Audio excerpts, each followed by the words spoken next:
Welcome to the VD Learning Academy. Welcome to the ninth session of the finalization. And a very warm welcome to each and everyone, those who are joining this session. So let's sum up the entire last 8 lectures of the finalization. So I have taken the each thing into bit and pieces. So what we will do now, we will see entirely how the entire finalization process needs to be followed. What are the steps or what are the process of entire finalization from start to end. So let's begin with the steps. First of all, very important that opening balance are currently correctly posted as per the last year's audited financial statements. This means very much clearly indicates that. So whatever the closing balance, suppose this is the last year balance sheet. Okay, in the balance sheet, whatever the closing balance is, should be the opening balance for the current year.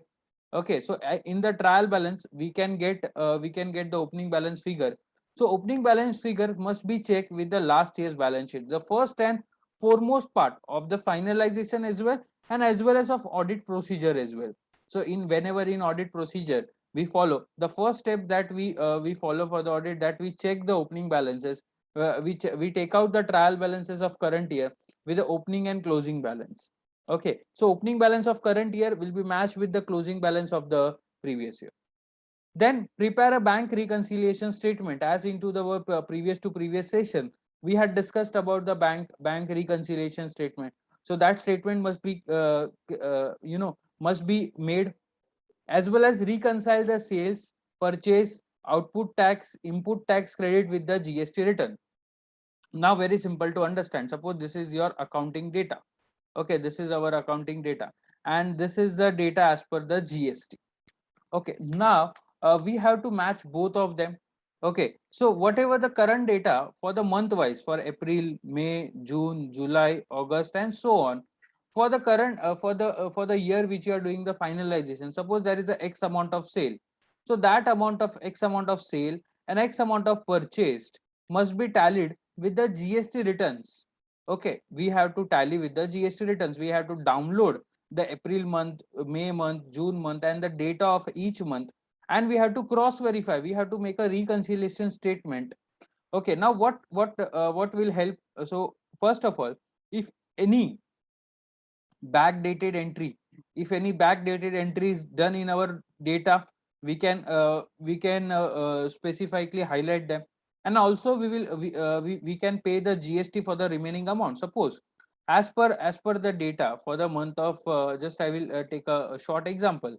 Data, this is our accounting data or any accounting from any accounting software, and this is as per GST returns. Suppose this is the month of April. In month of April, as per our accounting data, the sale is telling 110 rupees, and as per the GST, it's showing 100 rupees. That means there is a backdated entry, or if there was if we invoice was missed during the GST returns, so that is on that we have to, for the differential turnover. So the differential turnover is 10 rupees. On this, we have to pay the GST on whatever percentage plus 18% interest. Okay, 18% interest is needs to be paid on the differential amount. Okay, so that way for all the months from April, May, June till the month of March. So this type of reconciliation for the sales and for the purchase. Okay, so sale tax should be matched, and purchase tax should be matched with the GST returns. So this is the only matchmaking process. Then very important, clear out the suspenses if any exist.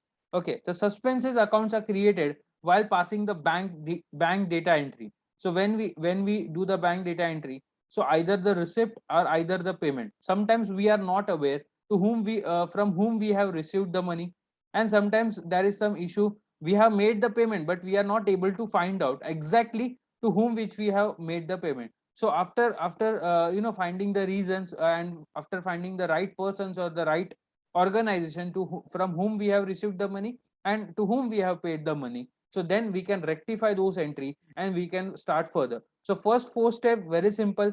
Check your opening balances with the last year's closing balances. Prepare a BRS statement, that is a bank reconciliation statement, which was already discussed into the previous session. Okay, then the turnover and the purchase should be matched with the returns. Okay, and sometimes with our physical data as well. So in the physical data, we have the sale purchases invoices record. So in our file, so in as per our sale bill file, must be checked with the data first, and after the data, from the data when it is finalized, then we have to check with the GST portal. So this is the matchmaking process for the sales and purchases. Then rectify the suspenses. Suspense entry must be rectified. Okay, so these are the four steps. Now the fifth step is no entry on the national holiday. Uh, so no entry on national holiday. So while making the accounting entry, so it is assumed that on the national holiday there would be not any kind of business available. So we must check that no entry is by mistakenly passed on the national holiday. But this is an exception. Nowadays many businesses are also open on the national holiday, and the sales and the receipts are also being done. So there is no issue if any arises. Okay. Then stocks are shown at a cost or a market value or a net realizable value, whichever is lower. Means suppose the closing stock as per the, for the stock take, you have to do the stock take at the year end on the 31st March. What we have to do, we have to do a stock take. We have to personally check what is the quantity of closing stock. Okay, so closing stock quantity, then we will value that closing stock. So once we get the stock quantity, as per the cost of that particular quantity, we will get the value. Now this value should be compared with the fair market value, FMV, or NRV, that is net realizable value. So whichever the lower amount, suppose as per the stock take, our costing is 1 lakh rupees. But if we are going to sell this particular closing stock right now on 31st March, we are only getting 90,000. So this 90,000 should be the value of the closing stock. Suppose it is vice versa. The cost is currently showing 90,000. Okay, and the market value or the fair market value is showing 1 lakh rupees. So we will not book a profit of 10,000. We will only and only record at the 90,000. So whichever is lower. So we have to make a column, cost column, and the market value column. So out of whichever the lower amount is our closing stock. So this way the closing stock, we have to value the closing stock in this particular manner. Extract the customer and vendor ledgers and send for them for the balance confirmation. So this was already discussed in our sundry debtors and the sundry creditors. Okay, while we were doing the reconciliation of debtors and creditors, at that time I just pointed out that we have to take a ledger confirmation. So once all the accounting entries are done, we have to take the printout of the ledger confirmation, and we have to send to the opposite party. So they will confirm the closing balance. If it is matches with our data, then it is well and good. But if it's not matching with our data, then we have to check the root cause. What is the issue? Whether it is the issue in our books of accounts or whether it is the issue in their books of accounts. So that it can be the case in the both the manner. So our accountant might have made a mistake, or we might have made the mistake, or their accountant might have made the mistake. So we have to also rectify that later on. Pass the bad debts entries after discussion with the management, already discussed in our sundry debtors and creditors lecture. Okay. Then comes cash expenses are within the limit and no cash balance throughout the year. So the cash balance limit, that is 10,000. Okay, so which we discuss as per this section in the previous session. So any payment exceeding rupees 10,000 must be highlighted, and we must I have also, if you are not you have not gone through the previous lecture, please go through. So there is a detailed discussion of on this. Okay, then there is a no negative cash balances. Okay, there should be a not a negative cash balances throughout the year. Means suppose in our hand there is a 2,000 rupees in cash in hand. So as per our books of accounts, okay, and we are showing that we are making a payment of 3,000 today.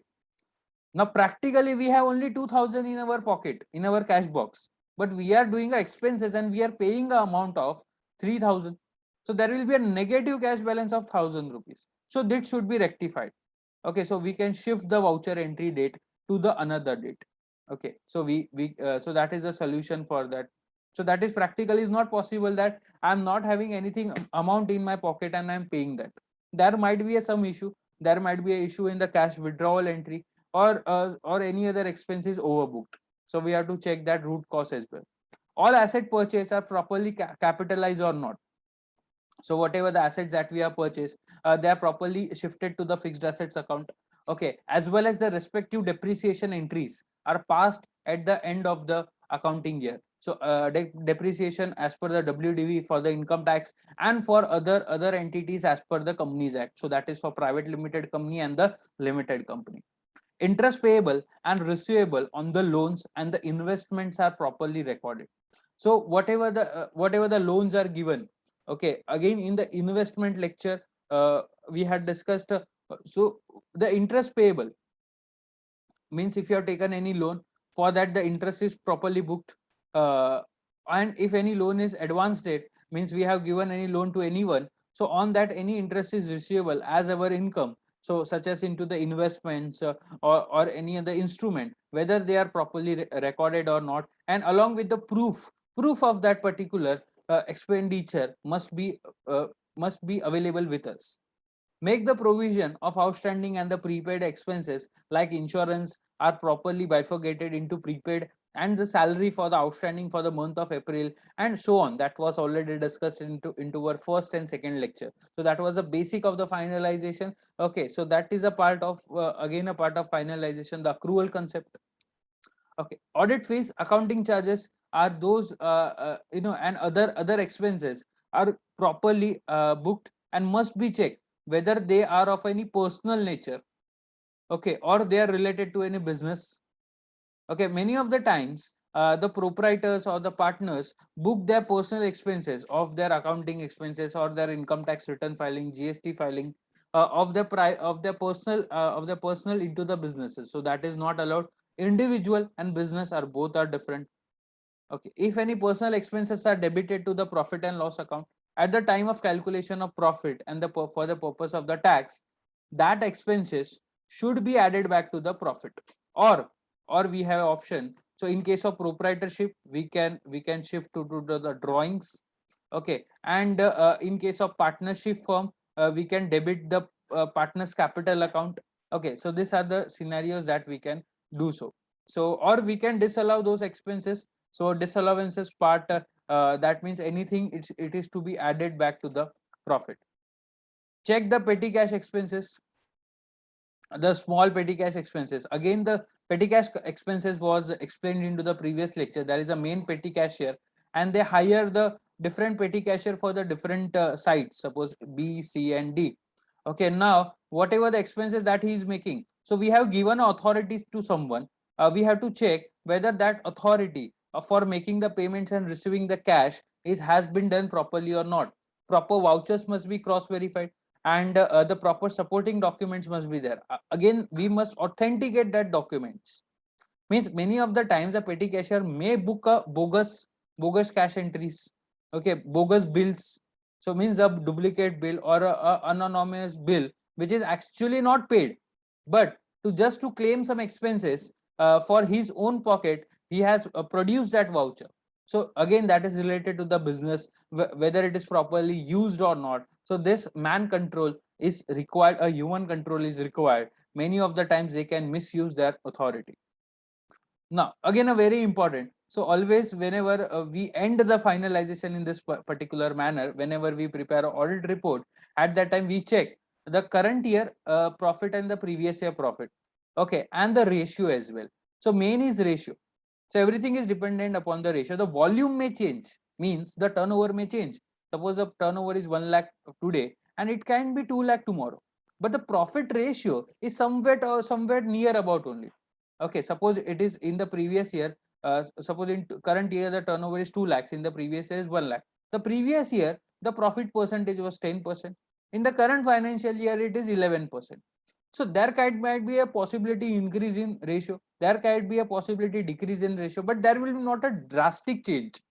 Okay, it would be not from 10 to 1% or 10 to 20%. So if so, any unreasoning ratios you have found, means unexplained ratio you have found, due to, if suppose, if any industry has got boom into the previous financial year, that can be the reason the profit ratio is higher. Okay, exception to that, any irregularities in the ratios, if you find, that means something is wrong into our accounting, and as per as auditor's point of view, it will be very suspicious why such a drastic change in the profit ratio.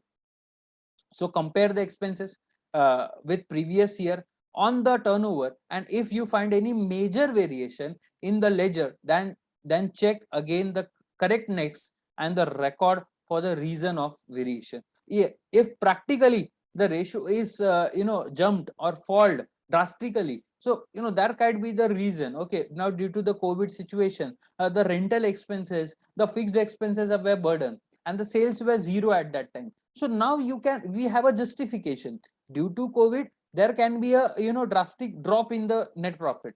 Okay, and some industry, there can be due to COVID a drastic raise, such as housekeeping services, sanitizations, medical shops, etc.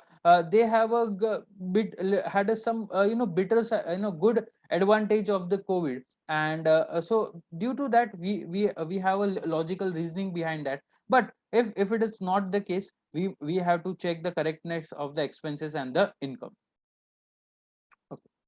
Confirm the TDS on the specific payments deducted and paid up to date due to within the due dates. So all statutory dues. So again, there is a section of finalization that is called as statutory dues, means TDS, ESIC, PF, okay, 26E AS reconciliation, a GST is paid on timely before the due date or not.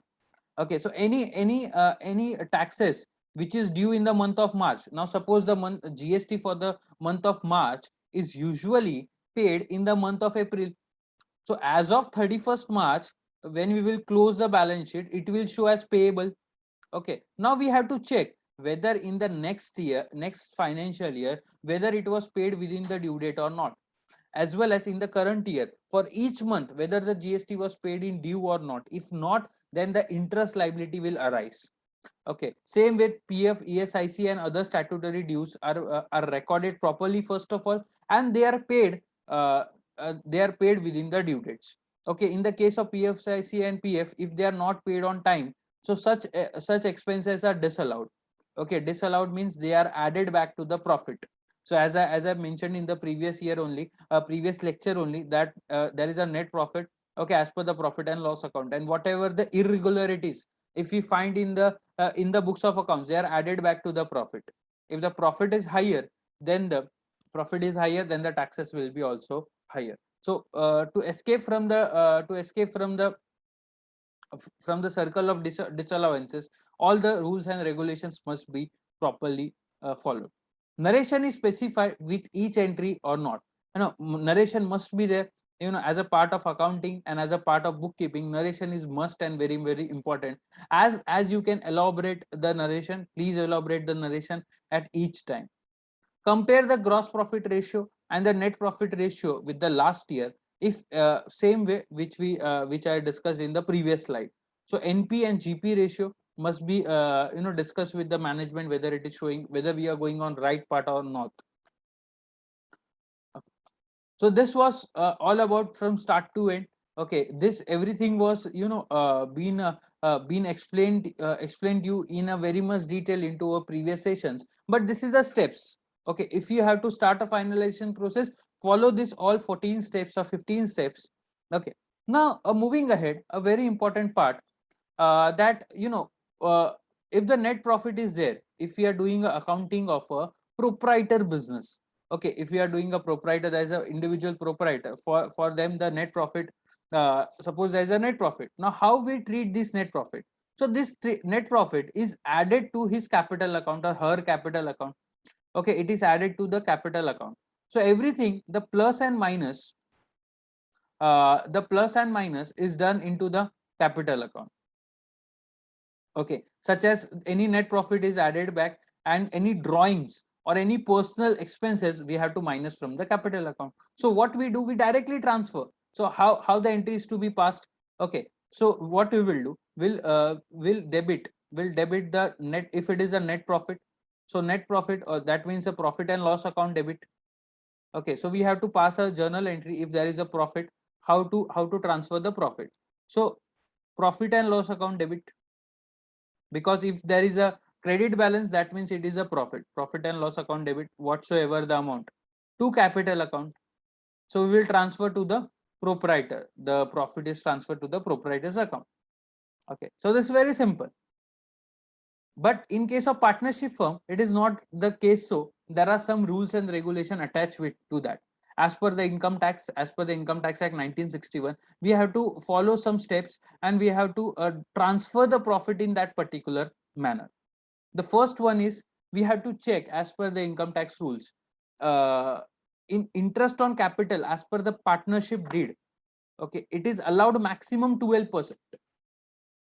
So there is a capital account. This is a capital account of a partner.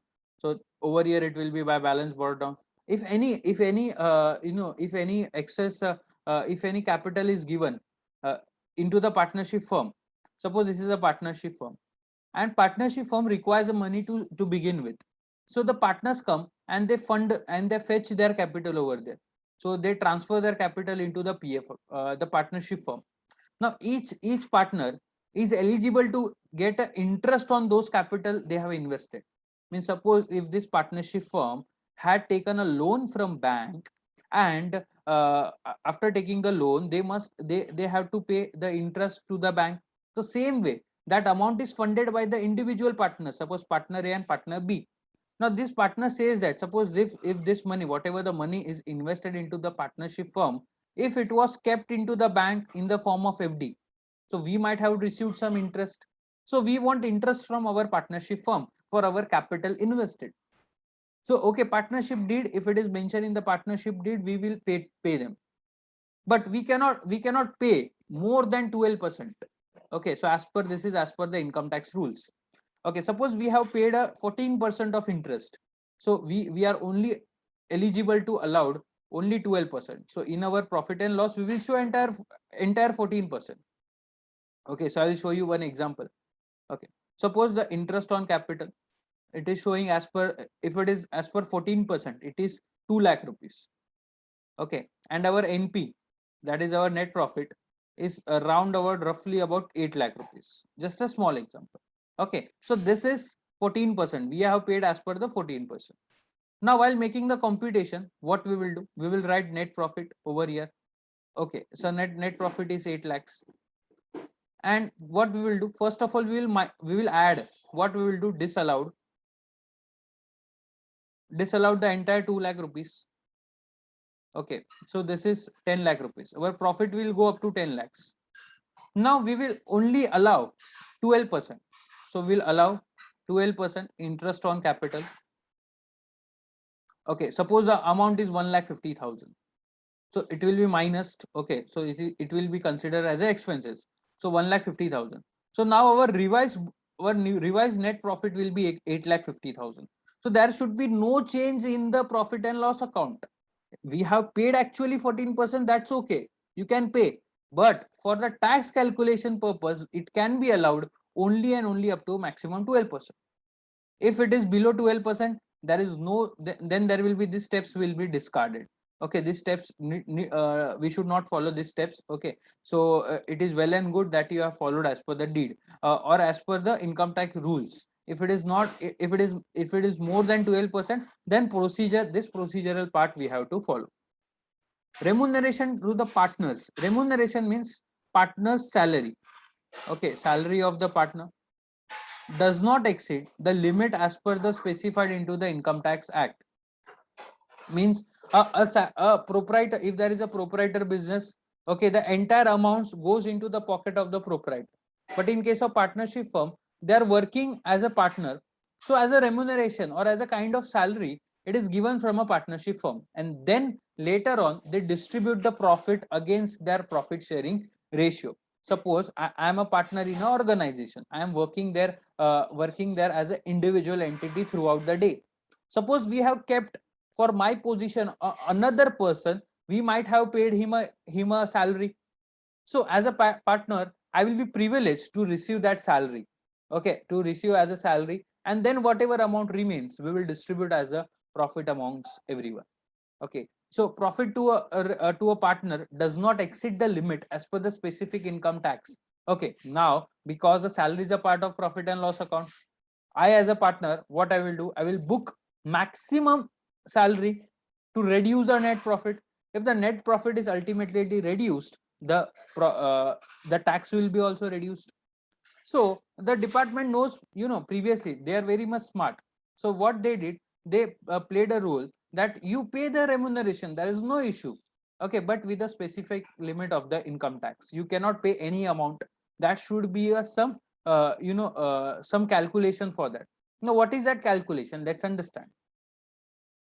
On first 3 lakh of your book profit, or in case of loss, rupees 1,50,000 or 90,000 of their profit, whichever is higher, means, so suppose we have a book profit of 10 lakh rupees.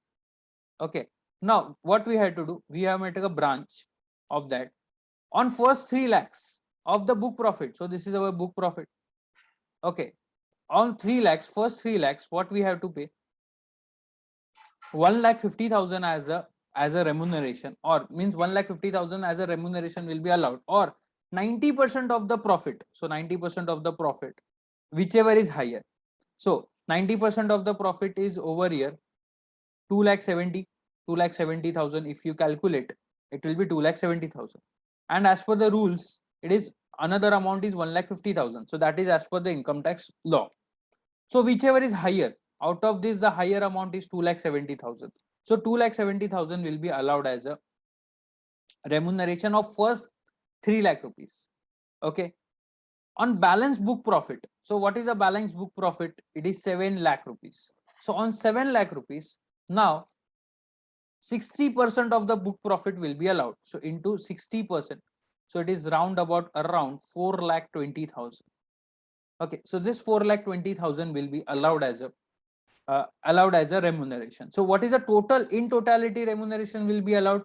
So that is 2,70,000 plus 4,20,000.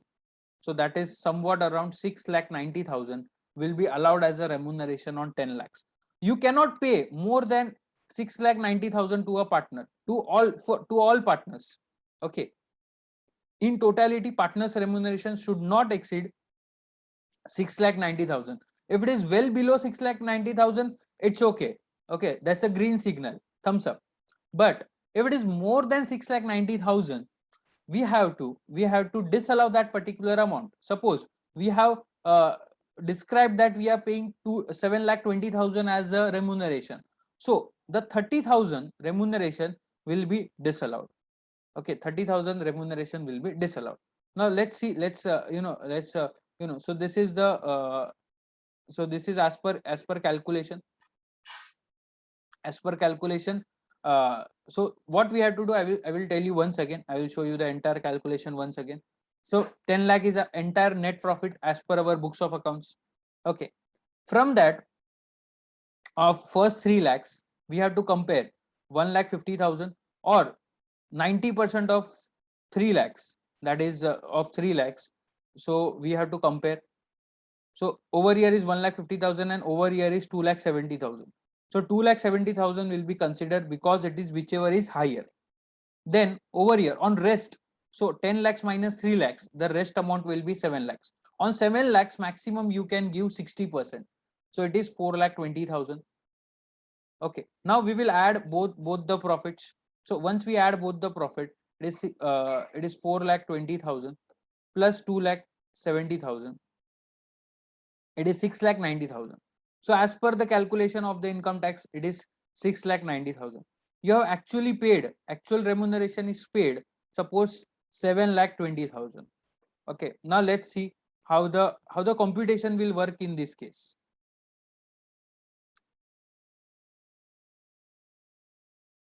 Just a second.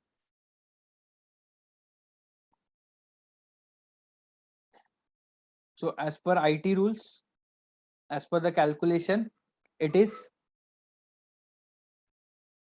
6,90,000. Okay. As per actual paid is 7,20,000. Okay. Now how it will work into our computation of income? So computation of income, which is prepared at the time of income tax return filing. So our net profit was 10 lakh rupees. What we will do, we'll do first of all add disallowances. So disallowances of remuneration which is paid. So remuneration is paid 7,20,000. Okay, so whatever the calculation will be there. Okay, so it will be 2,80,000. Okay, now we will less. So okay, it is added back, so it will become 17,20,000. So it will become we have to add that. So okay, disallowance means we have to add. So it is